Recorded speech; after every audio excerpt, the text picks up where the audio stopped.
Welcome, Jeff. So great to have you back on the show again. So much going on in the world and in crypto, and I was wondering what your overview is. How do you think this year is going to go as far as fintech and crypto? Chaotic. I would say that nothing has changed from what I thought would happen. You know that the book I wrote Yes, described the free market being deflationary, and that yes. being in collision with a market that required inflation from a credit based system.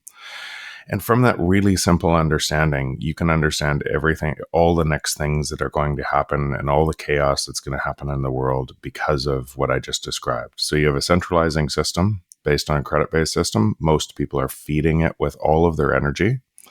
And Bitcoin is repricing all of that. And so when you said crypto, I got shivers because just about all crypto is a scam.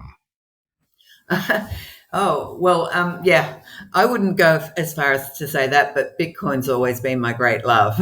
Yeah. um, yeah, can you go into that a little bit more about? Yeah, so if you're going to centralize something, you would use a database, and just about every other crypto is either centralized or insecure.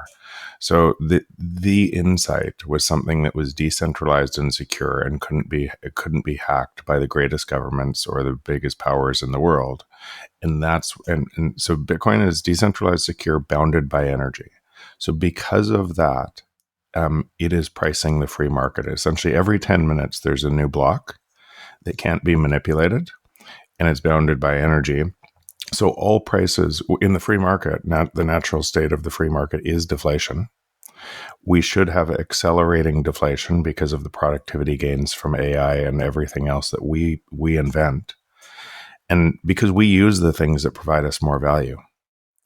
So that the output of entrepreneurs having to create more value in the free market and us using the things that give us more value must be deflation. That also leads us to another unfortunate consequence. We've never lived in a truly global free market. So now you ask yourself, if you've never seen something like Bitcoin, money's always been manipulated, but Bitcoin can't be manipulated. It would reprice that. It would reprice the market. In other words, all prices against Bitcoin would fall forever.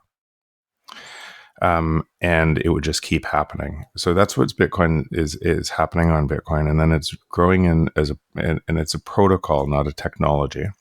In other words, and protocols are winner take all, and they come in layers. And so Bitcoin is gaining greater functionality in different layers that negate any use for any other crypto. So I know that's a complicated topic for people that are trying to, but because most people in Bitcoin and in crypto are really saying, I'm going to make a whole bunch of money in US dollars and then sell it at some point. But Yeah. that's not what's happening. Bitcoin is repriced. Bitcoin is a foundational state change to the entire credit-based system we've always lived in. Why it's so hard to understand is that state change is imposing a discipline on our beliefs. Wow, this is really an enlightening conversation.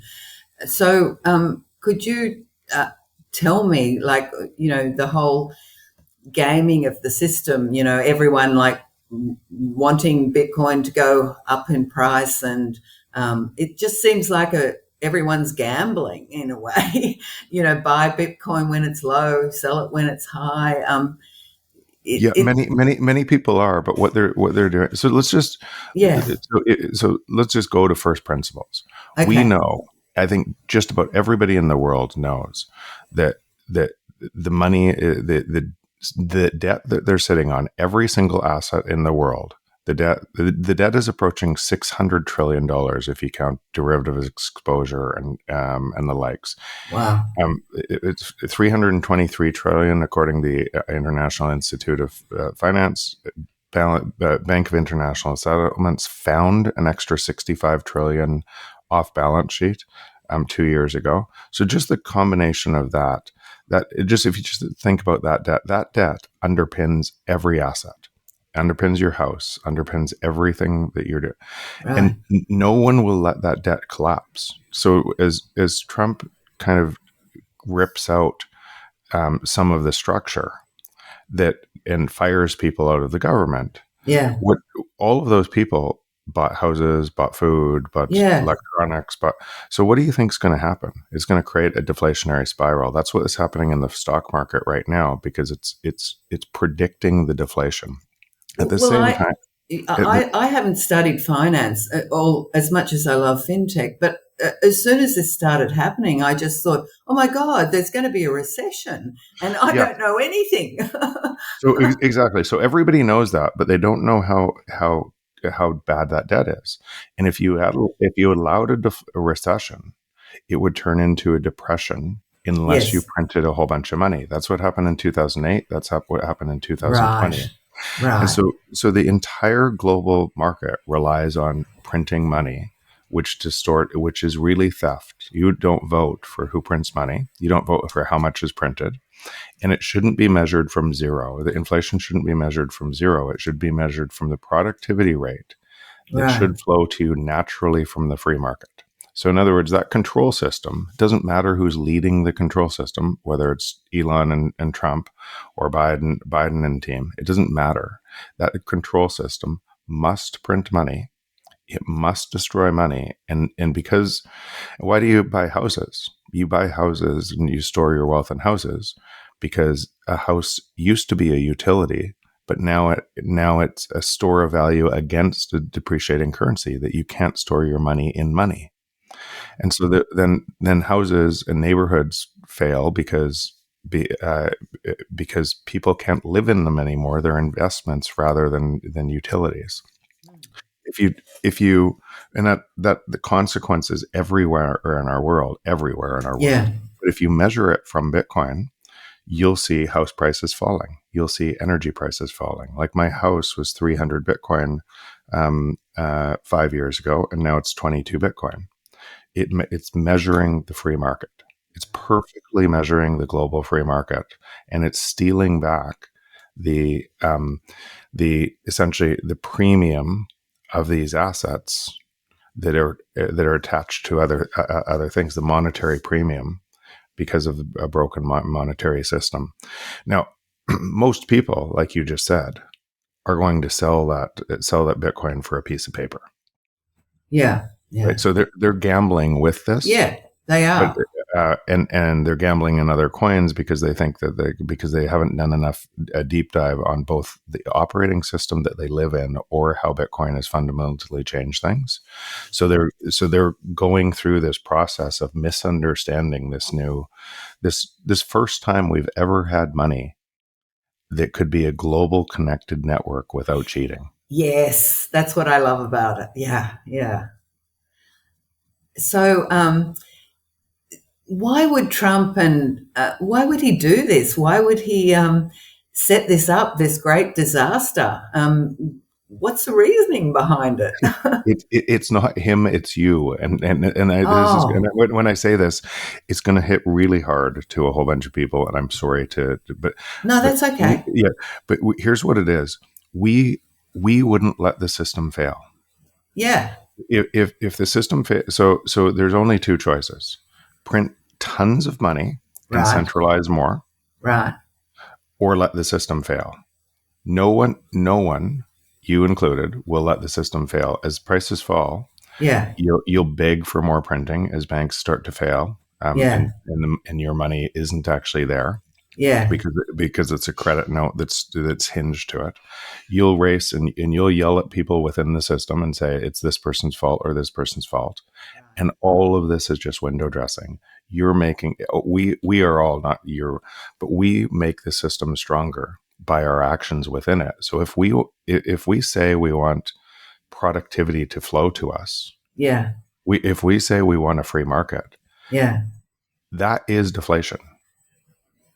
So how could we say we want to live in a free market yeah. where freedom of the individual, well, we vote with all of our time of a manipulated market, Right, right? right. So it's not anyone else, it's us. and Right. and and every single person has a choice today to move their time to the honest network. And the more time they move to the honest network, being Bitcoin, the Yeah. more their life improves because because their money isn't losing value. They're seeing the free market, and it's a global free market. Now, that's going to take a long time for people to figure out. But I would just keep saying, like, it's the hypocrite in us that we think, okay, I'm going to get free AI, but my house should go up in price. Why does a house go up in price? Why do the stocks go up in price? They only go up because of the manipulation of money. They actually don't go up. If you actually look at the rate of printing in the world, stock prices, house prices haven't moved in 100 years. Your money has lost value. Got it. Got it. Wow. So, where do you think we're going from here? Like, is it just going to get worse? Chaotic. It has to, because you Okay. have two exponential trends against each other, caused by each other. A rate of productivity exploding in the world, and AI is going to move into robotics. And if you simple economics in a free market, prices fall to the marginal cost of production. That is a Right. first principle. As Right. you have a competitive landscape. So what's the marginal cost of production of a line of code that drives your calculator app on your phone? Zero. So prices fall to zero. What's the marginal cost of production of a line of code created by other lines of code? AI, zero. All of that abundance should flow to you naturally. And then it's going to merge with robotics, and it's going to do a whole bunch of other jobs. And every business will use it, or they won't be a business because you won't use the one that's more expensive. So all of that pricing is going to fall faster and faster and faster. The productivity rate of the world is staggering, but most people are measuring the productivity rate through the debt-based system that essentially has to steal that productivity from you and drive it up into higher prices.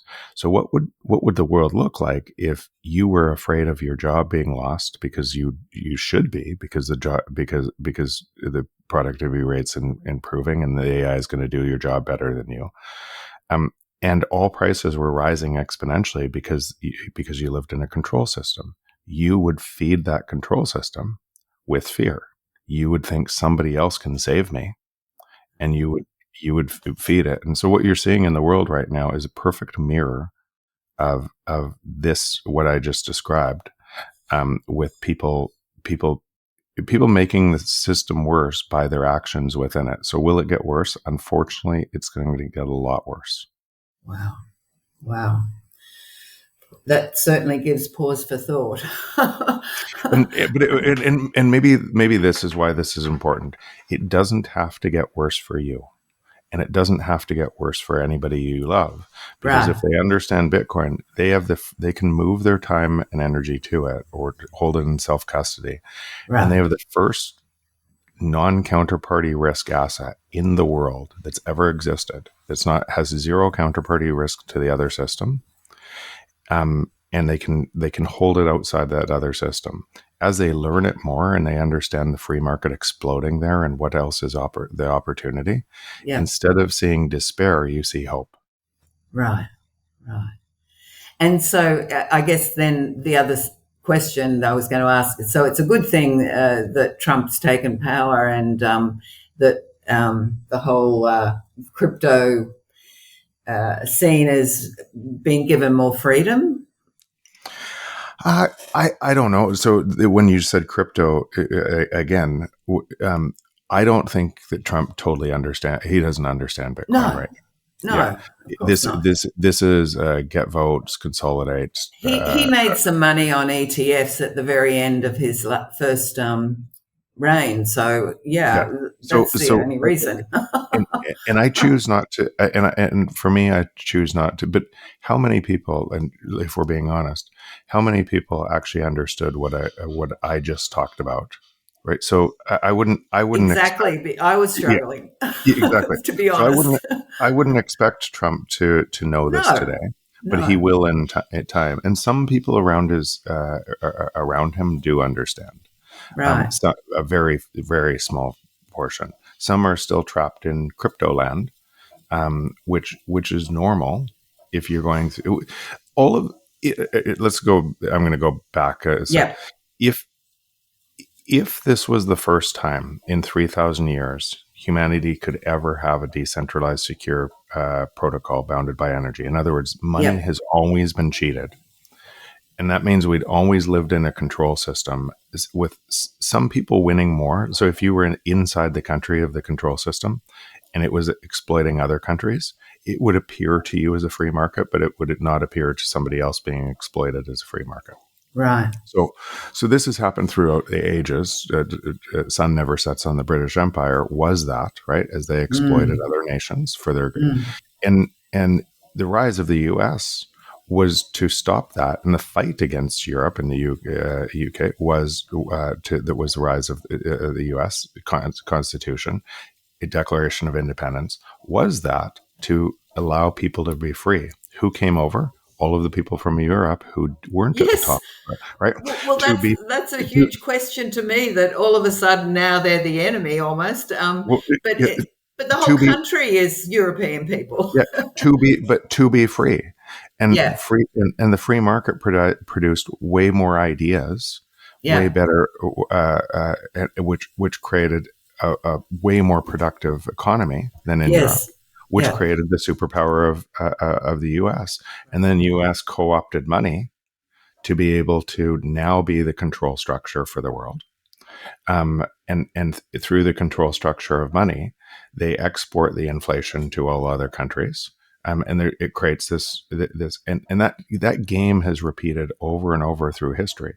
So what would it look like if you had something that could break the cycle of that game that was caused by us, our fear and greed? And that's what Bitcoin is. It's imposing this discipline. It's imposing every 10 minutes an honest network that cannot be cheated. Pretty hopeful, isn't it? Yeah, and we're coming to grips with what I just described. Yeah, and so because in all of our history books, we don't have something like Bitcoin. So we're looking back at other times and saying, this looks like this is how to, and so are governments. So governments are saying, okay, how do we negotiate with Bitcoin? How do we get or buy more, or how do we control it, or do, and everybody is going through this same thing, including in crypto. They're trying to understand, because it would be normal. Let's just use this. We see technologies way more often than we see protocols. And technologies are winner take most, like Amazon or Google, winner take most, until there's a new technology that changes the game. In Bitcoin, but protocols are winner take all. So what would it look like if Bitcoin was a protocol versus a technology, and it came in layers and gave more functionality like the internet, versus a technology that winner take most? It would look to a whole bunch of people who were confused, like, oh, Ethereum is going to be the next technology, Bitcoin's old tech, or Solana is going to be the next technology, Bitcoin's old tech. And this would repeat over and over and over again because of our lack of understanding of how protocols develop, because we see technologies more often.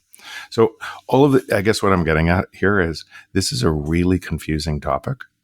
And most people haven't done the work on why, on the depth of the system they live in, or of Bitcoin or crypto, to understand why it would be confusing to most people.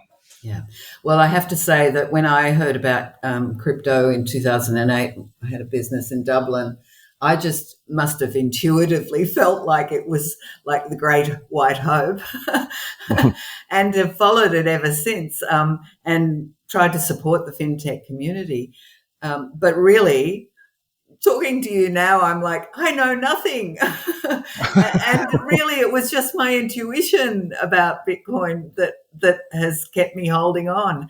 So I guess we have to recommend that everyone read your book to start with. I'll put a link when I publish this.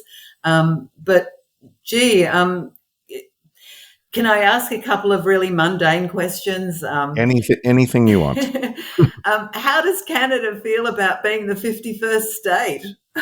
So I can tell you how I give it zero attention Yeah. because if I would say I'm immune from this conversation or all of this like Oh, good. nonsense Oh, good. because of where I spend my time.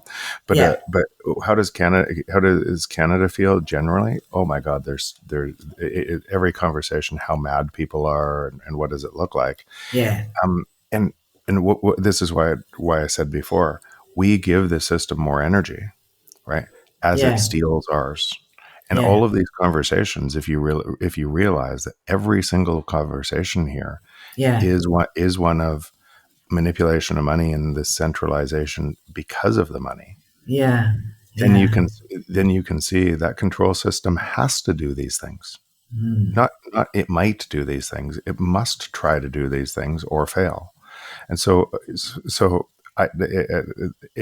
from that control system, it would be normal. But I would tell the simple answer is people are crazy mad, and most people in Canada don't know what I'm talking about in this either. So Of course, they there's are a lot also of us.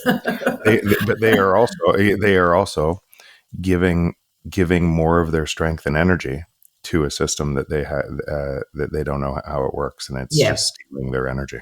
Yeah. Yeah. Well, really appreciate you and enlightening us. And as I said, I'll definitely post a link to get everyone to get your book, and I'm going to reread it in light of where we are. And just appreciate having you on the show again, Jeff. You're a ray of light, and yeah. Hopefully, Well, thanks.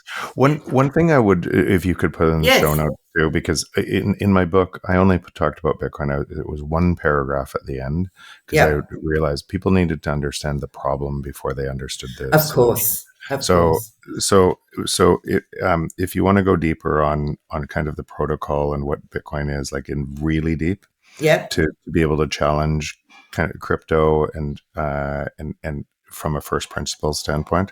I yeah. wrote an article years ago called "Finding Signal in a Noisy World."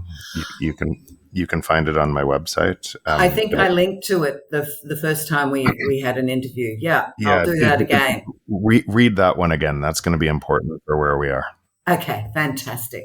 Well, all the best, Jeff, and looking forward to when we have you on the show again. Really appreciate all your feedback. Thank you. Thanks.